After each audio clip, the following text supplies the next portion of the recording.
Good morning and welcome to the first ever IBHA Symposium webinar.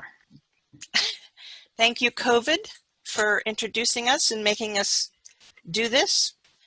That's about all we can say to thank you, COVID.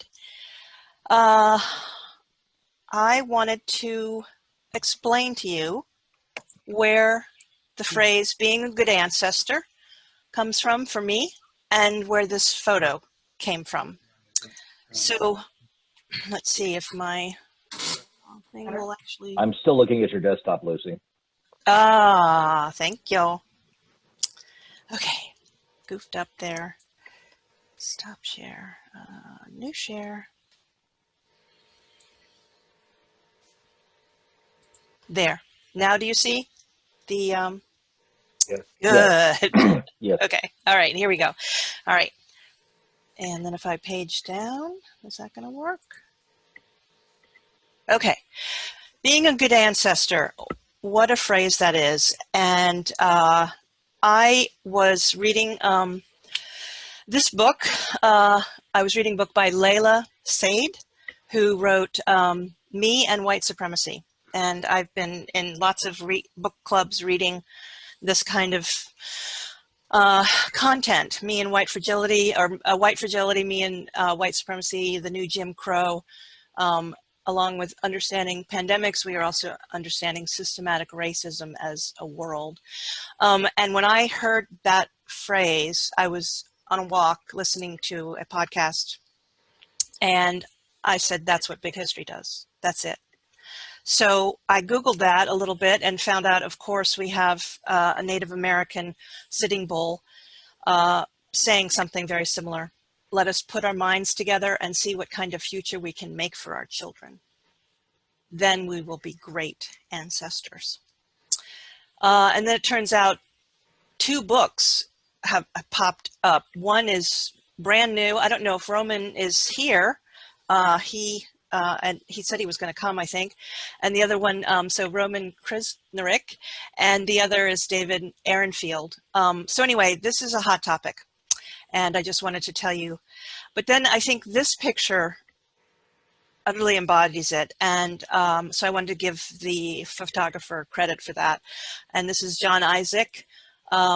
He named it Looking Across Generations in Hyderabad, and he's an Indian-born photographer, and he began his life, I think this is interesting, as a messenger at the UN, moving on to become a darkroom technician and eventually a photojournalist.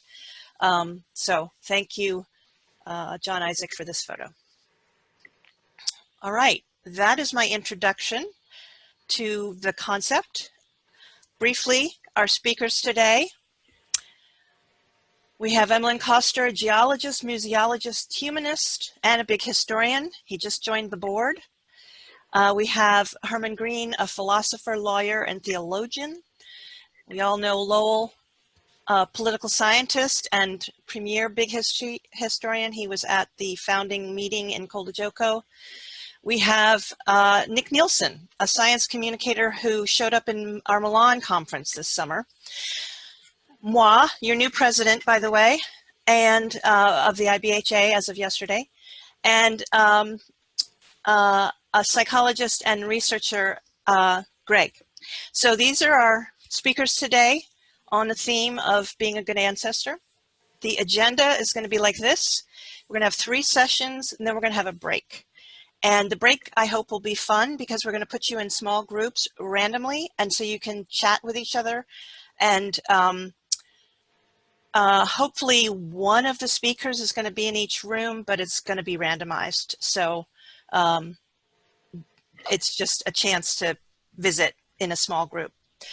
The members meeting is at the end of the day. I hope to I'll see you all there.